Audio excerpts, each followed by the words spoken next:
छांगुर के भतीजे के घर पर बुलडोजर की कार्रवाई हुई है। छांगुर के भतीजे के घर पर बुलडोजर चलाए, तस्वीर आपको दिखा रहे हैं किस तरीके से यूपी सरकार की कार्रवाई है। बलरामपुर के में कार्रवाई हुई है, किस तरीके से भतीजे के घर पर बुलडोजर चलाया गया है। सबरोज के अवैध मकान पर एक्शन हुआ है। ऐसे में छांगुर के भतीजे के घर पर बुलडोजर चलाए, बड़ी और अहम खबर आपको बता रहे हैं। छांगुर जिस तरीके से लोगों का धर्मांतरण कराता था, उसको लेकर अब लगातार एक्शन पे एक्शन देखने को मिल रहे हैं। यूपी सरकार की जो बुलडोजर कार्रवाई है वो यहां पर देखने को मिली है। अवैध मकान पर एक्शन हुआ है। ऐसे में छांगुर के भतीजे पर बुलडोजर चलाए, तो ये बड़ी खबर आप तक पहुंचा रहे हैं। छांगुर के भतीजे के घर पर बुलडोजर चलाया गया है, जो कि एक अवैध मकान है। लगातार छांगुर के खिलाफ कार्रवाई हो रही है, गुर्गों को भी गिरफ्तार किया जा रहा है और ऐसे में यह बड़ी कार्रवाई है। इस खबर पर ज्यादा जानकारी के साथ हमारे ब्यूरो चीफ रजत मिश्रा हमारे साथ जुड़ गए हैं फोन लाइन पर। रजत जी, क्या कुछ ये पूरी कार्रवाई हुई है, किस तरीके से छांगुर के भतीजे के घर पर बुलडोजर चला है अवैध मकान पर? बिल्कुल देखिए, सबरोज के घर पर बुलडोजर चल रहा है और इसमें बुलडोजर का एक्शन शुरू हो चुका है बलरामपुर में। ये पूरा जो मकान था सबरोज का, ये 300 स्क्वायर फीट में मकान बना हुआ था और सरकारी जमीन पर इस मकान को सबरोज ने बनाकर खड़ा किया और इसमें छांगुर का एक पूरा दबदबा रहता था इस पूरे इलाके में। उसी दबदबे के तहत इसने सरकारी जमीन के ऊपर कब्जा किया था। सबरोज को हालांकि एटीएस पहले ही गिरफ्तार कर चुकी है और छांगुर के गैंग में काम करते हुए उसने आजमगढ़ में कई लोगों का धर्मांतरण कराया था और उसके बाद उसको गिरफ्तार करके एटीएस ने जेल भेजा था। लेकिन जिन जिन जमीनों के ऊपर छांगुर के नेतृत्व में इन लोगों ने कब्जा किया, सबरोज ने कब्जा किया या उसके और जो गुर्गे थे उन लोगों ने कब्जा किया, उन सारी जमीनों को अब बाबा जी का बुलडोजर जो है वो साफ कर रहा है। सबरोज के घर पर इस समय कार्रवाई हो रही है। एक बड़ा मकान है, इसमें 4 से 5 कमरे सबरोज ने बना के रखे हैं। इस मकान को खाली करने के लिए प्रशासन की तरफ से 2 बार नोटिस सबरोज को दिया गया था और उस नोटिस की मियाद आज से 2 दिन पहले पूरी हुई थी और उसके बाद अनुमान लगाया जा रहा था कि कभी भी ये बुलडोजर का एक्शन हो सकता है। तो वो बुलडोजर का एक्शन इस समय सबरोज के घर पर दिखाई दे रहा है। भारी मात्रा में पुलिस भी वहां पर मौजूद है, प्रशासन भी मौजूद है और बुलडोजर इस अवैध मकान को पूरी तरीके से जमींदोज करने जा रहा है। बिल्कुल, जिस तरीके से हम देख सकते हैं बुलडोजर चला है, छांगुर के खिलाफ लगातार कार्रवाई हो रही है। ऐसे में योगी सरकार की नो टॉलरेंस पॉलिसी साफ नजर आती है। रजत, बिल्कुल देखिए, जीरो टॉलरेंस पॉलिसी के तहत ही ये सारे एक्शन हो रहे हैं और खास तौर पर धर्मांतरण जैसे मामले जहां पर योगी सरकार बेहद सख्त रुख अपनाती है, उन सारे केसेस में तो ये और ज्यादा मजबूत तरीके से दिखाई देता है। और खास तौर पर जैसे जैसे छांगुर के ऊपर शिकंजा कसा गया है, जैसे जैसे सारी चीजें सामने आई हैं और एक इंटरनेशनल रैकेट का पर्दाफाश जिस तरीके से हुआ है, उसके बाद से और एटीएस गंभीरता से इस पूरे मामले की जांच भी कर रही है। लगातार लोगों की गिरफ्तारियां भी हो रही हैं। छांगुर के साथ साथ आगरा में जो धर्मांतरण का पूरा रैकेट एक्सपोज किया गया था, उनके भी लोग धीरे धीरे अब पकड़ में आ रहे हैं। और खास तौर पर पूर्वांचल का ये जो क्षेत्र है, बलरामपुर, आजमगढ़, उतरौला, ये जो पूरा क्षेत्र है, ये इससे सबसे ज्यादा प्रभावित रहा है। छांगुर ने पिछले कई सालों में यहाँ पर अपना एक बड़ा साम्राज्य खड़ा किया।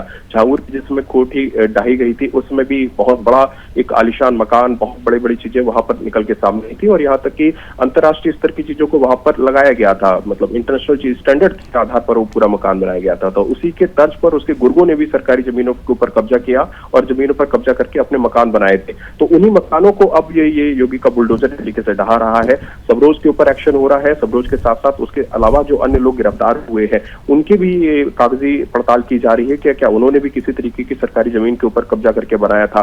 सबरोज में जो प्रतिभूमि जमीन होती है, उस जमीन के ऊपर ही अपना 300 स्क्वायर फीट में मकान बना के खड़ा कर दिया था और लंबे समय से मकान बना हुआ था, लेकिन इसके ऊपर कोई एक्शन नहीं हो रहा था। गिरफ्तारी के बाद से लगातार नोटिस दिया गया और नोटिस देने के बाद आज ये बुलडोजर एक्शन यहाँ पर दिखाई दे रहा है। तो इस तरीके से छांगुर के पूरे नेक्सस को तोड़ने के लिए लगातार जो बुलडोजर एक्शन है वो भी किया जा रहा है और उसके साथ साथ इन लोगों के जो डिटेक्शंस हुए उसके आधार पर भी जो एक्शन होना हो वो किया जा सके और अन्य जो लोग हैं, जो पर्दे के पीछे छुपे हुए लोग हैं, उनके ऊपर भी शिकंजा कसा सके। तो ये जो एक्ट है वो फिलहाल पूरी तौर पर जारी है। तो एक तरफ पीलापन मतलब बुलडोजर काम कर रहा है, तो दूसरी ईडी अपने तरीके से काम कर रही है और उन सभी लोगों को दबोचने में कोशिश कर रही है जो लोग इस पूरे नेक्सस से जुड़े हुए थे, पूरे इकोसिस्टम को सपोर्ट करते थे।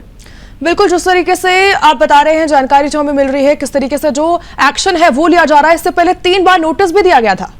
रजत, बिल्कुल, इस पर नोटिस पहले प्रक्रिया है, इस प्रक्रिया के तहत ही बुलडोजर एक्शन किया जा सकता है, क्योंकि पूरे बुलडोजर एक्शन को लेकर कई बार मामले सुप्रीम कोर्ट तक गए हैं। तो उसके बाद अब उस पूरी प्रक्रिया का पहले प्रशासन पालन करता है और उस प्रक्रिया के तहत ही पहले नोटिस भेजा जाता है, जिसमें से नोटिस पहले सबरोज को भेजे गए थे, नोटिस चस्पा किए गए थे उसके घर के बाहर, और उसके बाद जब नोटिस का जवाब कोई नहीं दिया गया, क्योंकि पहला मौका यही दिया जाता है कि बुलडोजर एक्शन से पहले मकान अपने आप या जो भी बिल्डिंग अवैध तौर पर बनी है वो खुद, जो बनाने वाला है वो खुद अपनी तरफ से तोड़ ले। लेकिन जब वो एक्शन नहीं होता है तो उसके बाद जो सरकारी बुलडोजर है वो वहां पे पहुंचता है, और उसके बाद ना सिर्फ बुलडोजर एक्शन होता है बल्कि बुलडोजर की जो खर्चा आता है वो भी उसी पार्टी से वसूला पड़ेगा। तो ये जो पूरी प्रशासनिक एक व्यवस्था है उस प्रक्रिया का पालन करते हुए ये पहले नोटिस भेजे गए, और नोटिस भेजने के बाद जब कोई कार्रवाई सबरोज की तरफ से नहीं की गई तब ये बुलडोजर पहुंचा है भारी मात्रा में। चूंकि ये पूरा मुस्लिम बहुल एरिया है तो भारी मात्रा में पुलिस भी मौजूद है, प्रशासनिक व्यवस्था के जो लोग हैं वो भी वहां पे मौजूद है, और उनकी पूरी निगरानी में ही ये पूरा बुलडोजर एक्शन हो रहा है।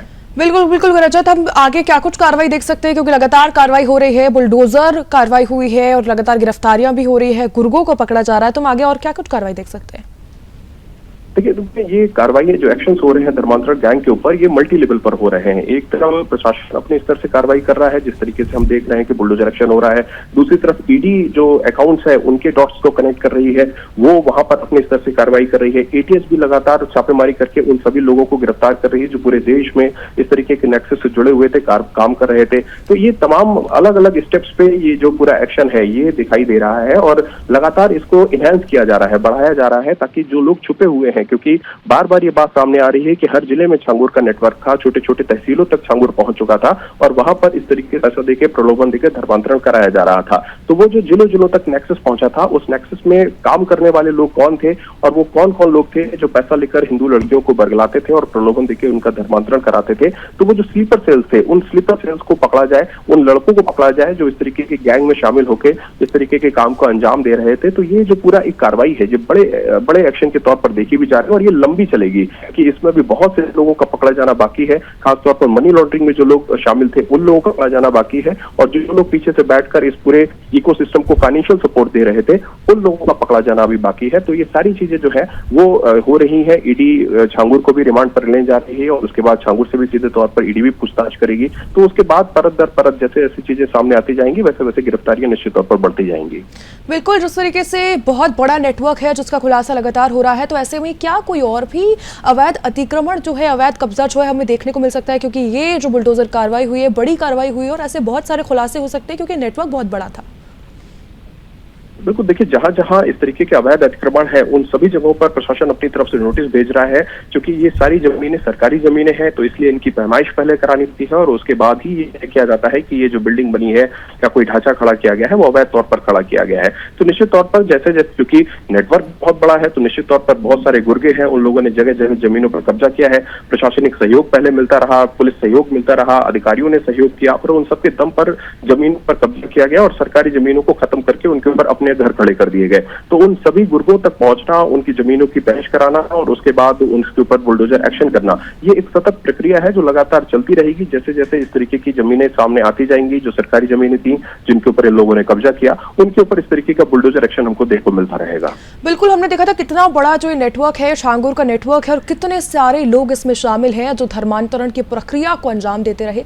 तो ऐसे हम देख सकते हैं कि जो योगी सरकार है वो लगातार ऐसे अपराधियों को पकड़ने का भी काम कर रही है, और बता रही है कि अगर छेड़ोगे तो छोड़ेंगे नहीं। रजत, बिल्कुल, देखिए, ये जीरो टॉलरेंस पॉलिसी है, खासतौर पर लॉ एंड ऑर्डर को लेकर, धर्मांतरण जैसे मुद्दों को लेकर, लव जिहाद जैसे मुद्दों को लेकर, लैंड जिहाद जैसे मुद्दों को लेकर सरकार जीरो टॉलरेंस पॉलिसी के तहत काम करती है। अब जिस नेटवर्क की बात हम बार बार कर रहे हैं, ये नेटवर्क इतना बड़ा है जो कश्मीर से लेकर कन्याकुमारी तक फैला है, अटक से लेकर कटक तक फैला। इस तरीके की व्यवस्थाएं थी कि जहां पर कश्मीर में बैठकर उत्तर प्रदेश के लोगों को डील किया जाता था, और उत्तर प्रदेश में बैठकर तमिलनाडु तक के लोगों को डील किया जाता था, क्योंकि जो प्राइमरी फेसी जांच हुई थी उसमें कर्नाटक, तमिलनाडु तक के लोग शामिल मिले थे। आगरा से जो जिहादी नेटवर्क पकड़ा गया, उस नेटवर्क ने भी पूरे देश के अंदर अपने लोगों को फैला रखा था। तो ये निश्चित तौर पर नेटवर्क बहुत बड़ा है, तो इसलिए एक्शन लगातार होगा और चलता रहेगा, क्योंकि जिस तरह से लोगों को पकड़ा जा रहा है, पकड़े जाने के बाद लोगों से बातचीत जो सामने आ रही है, एटीएस जिस तरीके से पूछताछ की एटीएस ने, वो सारे जो खुलासे हैं वो चौंकाने वाले हैं। और ये खास तौर पर किस तरीके से एपिक्स उत्तर प्रदेश प्रदेश को बनाया गया और उत्तर प्रदेश जिस तरीके से कितने बड़े पैमाने पर धर्मांतरण कराने की कोशिशों को रचा गया, ये अपने आप में बहुत बड़ी बात है। और इसीलिए आदित्यनाथ ने जब से इसके ऊपर एक्शन लिया है तब से परत दर परत सारी चीजें खुलती चली जा रही हैं। लोगों को भी ये बात पता चल रही है कि इतने बड़े पैमाने पर जिसमें 400 से 500 करोड़ रुपए का इन्वॉल्वमेंट हो, नेपाल के माध्यम से करेंसी भी भारत में मंगवाकर मनी एक्सचेंजर्स के माध्यम से पूरे देश में पैसा बांटा जाता रहा हो, तो कितने लंबे समय से कितना लंबा समय लगा होगा इस पूरे नेटवर्क को खड़ा करने में।